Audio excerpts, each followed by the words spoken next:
Hello, my name is Hersh and welcome to the HERshyt Show. Well, a little bit about it. You're gonna laugh, you're gonna cry, you'll probably cuss at me, but that's alright. I just want to bring to you the realization of what's really going on in this world that a lot of people are afraid to speak on. Enjoy.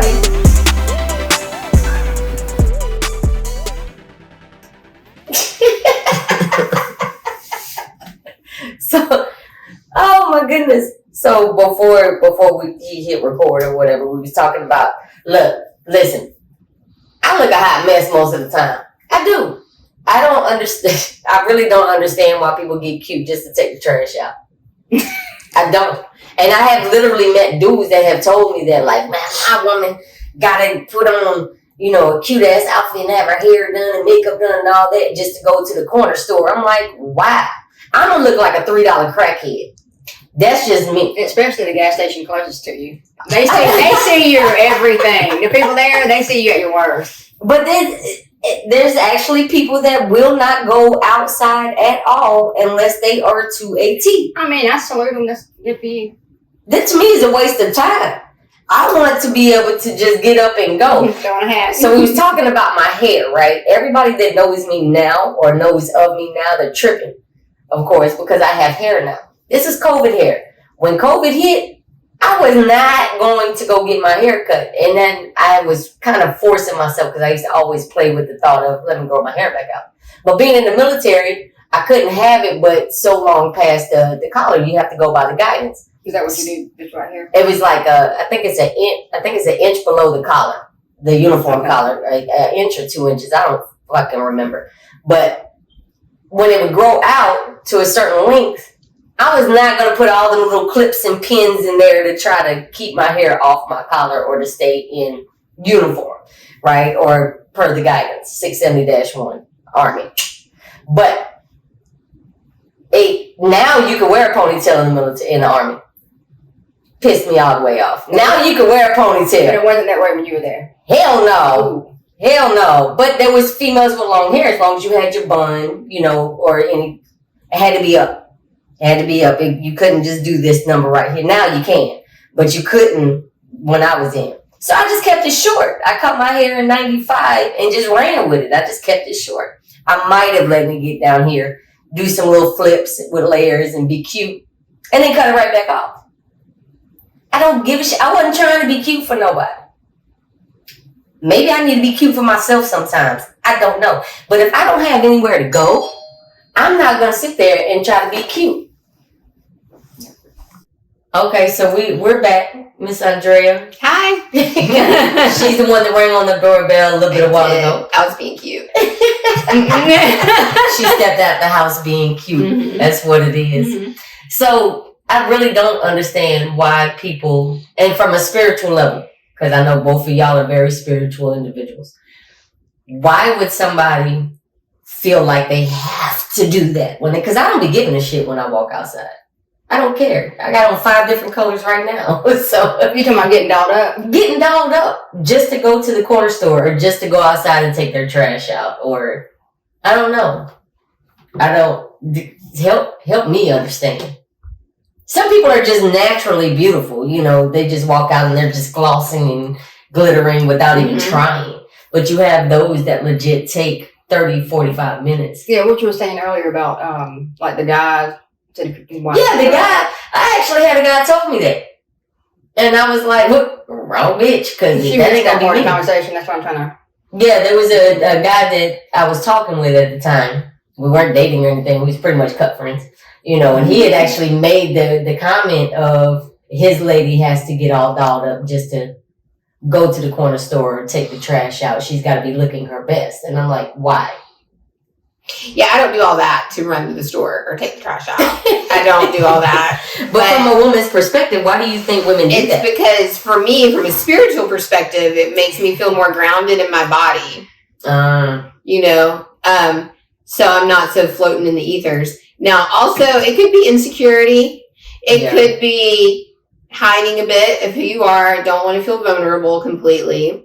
It could stem from trauma, but it doesn't always have to stem from trauma. It can really just be like, no, I want to feel good about myself, kind of like I do it for me. Like the healthier side of women just do it for them. Like, whatever makes you feel good, do it. But on the other side, it's fear of vulnerability and insecurity. Yeah, but there's some that go a little bit too far for the attention. Where they have the caterpillar eyes and the cumbrellas. Oh, the cumbrellas. Oh my God, they're getting ridiculous with that. But I think some women actually do it for the attention, whether it be negative or positive. Mm-hmm. It's like one of them little kids that do dumb shit, even though they know they're gonna get their ass whooped. They're finally getting attention. Mm-hmm. So it's a cry out. So this is why one reason is one of the ways that women produce positive hormones in their brain. Mm-hmm. Is positive attention from any masculine energy. So it literally, that's why this is real. But it's not all positive energy that they're receiving. It's not all positive energy. They can't discern it. Mm-hmm. You know, what's positive and what's not.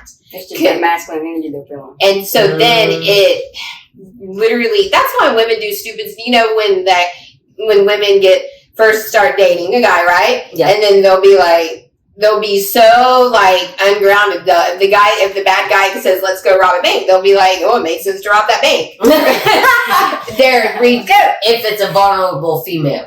Right, because they're responding from a chemical high. That's not love. Yeah, it's lust. That's what I like to call it. It's just a chemical high. It's there is something new. It's that shiny object in the ground. Yeah. And it literally is responding to a chemical in the brain. Mm-hmm. And it's shopping does that, masculine energy does that, and rambling does that. And rambling? Mm-hmm. Oh, wow. I ramble my ass off, so I guess I'm either real quiet or I'm just gone. So there's no in between. You're producing chemicals in your brain subconsciously. Oh, wow. Mm-hmm. That's something new to me. I did not know that. Have you ever heard of that, Boss Man? I haven't not heard of that. Could also be an anxiety attack, a form of anxiety attack. Yeah. The rambling is also a form of anxiety attack. Mm-hmm. When you're trying to figure it out, mm-hmm. and you're trying to go. But I really don't get. I was telling them before, I have seen pictures. People will tag me on Facebook or whatever now, and there's pictures. I always look a hot mess in the majority of the pictures because I really just don't. Right. I mean, I've been in communities around other women that are in public a lot, and they kind of give me pushback sometimes, and I just tell them, I'm like, I'm going to look my best, but I'm going to be comfortable. Yeah. Be comfortable. Right. That's the biggest thing. Mm-hmm. Be comfortable. You don't have to walk around what they used to say, well, beauty hurts or beauty is pain or what was the statement that most, I don't know. Yeah. Beauty is pain and they're wearing these. Give me my insoles. What about the women? I know women friends that I've had that will wake up earlier than their husband, go put makeup on and get back into bed so that when he wakes up, he doesn't have to see how they really. I'm like, that really happens. So I thought that was only in the movies. No, really I know some people that do that, but I'm like, that's me. I don't like makeup. Everybody knows me. I like natural, so I would rather see the real you than to see this person. And then when you wash your face, you come downstairs. I'm like, whoa, where you come from? To me, that's deceitful. It's like deceitful too, though. But that's for themselves. They have to put their mask on. Yeah. You'll hear women say it. I gotta go put my face on before we leave. Mm-hmm. You know, but to wake up extra early just to put your makeup on, just to you do that. I got makeup that's like from 2008. I don't even know my makeup. I wear mascara. That's about it. Yeah, but even when I go to like the military balls and stuff like that, it has to be a natural look. You know, because I'm in a dress, I might as well just, do my hair and actually. No, you don't know if it looks good. If I have to. It's not over top, it looks good. No, you are not putting that clown, and I don't like clowns. I have a phobia of clowns. I do. And so for somebody to sit there and put on all that extra, and some women look real banging with, even some dudes that be putting makeup on. Yeah. But they look real good. When you get to the point where we don't recognize you. That's a problem to me. Like when you change the whole structure of your face, the contours of your nose, like you're actually changing how you look. Yes. That's kind of deceiving to me. It is. But that's when they start doing all the extra surgeries. And I get it. You want to make yourself look good. So if you want to go get the mommy makeover, got it. But come on now. Like Lil' Kim on the BET the other day, and I'm not bashing Lil' Kim, but baby, you was beautiful when she first started out. But her fashion person need their ass whooped for putting them blocks on her shoulders when she's already looking like a tin can. Like, don't do that to her. Somebody needs to sit her down and say, baby, that's enough. Mm-hmm. You said tin can. Yeah, my bad. But it was a beat up tin can. Did you see the shoulders on that outfit? Listen. I'm trying not to laugh. And it makes me sad because she's gotten so many surgeries. See, I think that's what I feel. I feel more sad, empathy, because I just don't understand, like, why would a person that's already beautiful just continuously do that to themselves? And it just makes me feel like, what must be going on in their head? What type of trauma they've experienced? Like, what's happened to them to make body dysmorphia? Yeah, that's what that's called. Mm-hmm. Yeah, but when you think of dysmorphia, you think of the people that do the snake tongues and that's what I go to. But now a lot of women are finding themselves in this position to where once they start, it's like they can't stop. And look, Kim was beautiful when she first started out. But I've had makeup artists do my hair and makeup before when I go for a gig, and a lot of times I will not like it. And I'll know it, and my friends will be like, no, what happened? But that's what kind of producers want. But no, she's done got the surgeries. Yeah. She looks a hot damn mess. Bless her plastic. That's an addiction, I think. It is. It's a form of, you got to keep going with it. You can't be content. You got to keep going. But that also, to me, in my mind, that starts off with somebody telling you got to be beautiful. They put that in your head. You have to be beautiful when you walk outside. You have to have your hair done, your makeup done, put on your heels to go to the corner store, in the grocery store. And the Grand in my house, you probably go there too. The Grand right there Grand. Cartersville. Oh, yeah. Mm-hmm. They see me at my worst. Everybody sees me at my worst. They're probably like, damn, there she comes. I'm like, hey! Why not?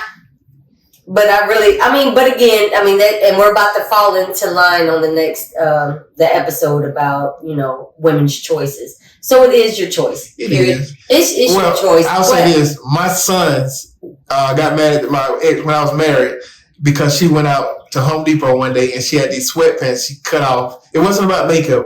It was about how she looked, how she presented herself. She had some cut off sweatpants and an old t-shirt on, and they would not go with her because they wanted her to look more presentable. What? When you're working, you just run to Home Depot because you got paint on everything. No, you're dirty. Right. I looked a whole hot mess. They really got mad, but that was their first chance learning that that's her choice. Like that's a choice she gets to make. You don't get to decide how mom looks when she go out. We had to really teach them that lesson. But I think a lot of people miss Vicky that. Lynn came to my school with no bra on, titties bouncing off the kneecaps, and walking down the hallway screaming my name when she came to sign me out. Oh, Lord. I ain't lying. I am not lying. With some little coochie booty shorts and little coochie cutters on. Yes, she would. And she would walk down the hallways yelling my damn name. I used to try to hide beside the lockers and shit. But if you even think about that from a son's perspective, I think how many women have that type of pressure every day? Like they do. Do I have to look good for you? I got to look good for the mailman, for every person that I approach in my life. I got to look a certain way. And that must be a lot of pressure. Because men, I tell you, I don't think like that. But it's more about picking up the magazines and seeing the women on the magazines. It's instant. Oh yeah. Everywhere you look, this woman is doing. I look at the DIYs on how to do hair because Lord knows I don't know how to do hair, and I haven't had long hair in a long time. So I do that. But sitting there doing the makeup tutorials, and it's instant. And then you got filters that make you look good. You ain't even put on now lick of makeup, but you got a filter that makes you look like you all dolled up. So it's instant now. It's not just the magazines in the corner stores making you feel bad about yourself. Everybody wants to look like Barbie. So a lot of times people so what my history was, I was really guided, is that I learned my modality first, right? Because I started in this industry no, you're going to have to do this accurately. Can you present yourself professional? Are you healthy? Yeah. Are you giving accurate information? And my boss, where I work, no, we want you to come in and give accurate information and teach something and get good feedback. Then work on your looks. Now, and society's changed and I'm grown in my business and I can go be in front of larger groups and cameras. Now the looks come into play. Most women, the looks comes first because they're not taught.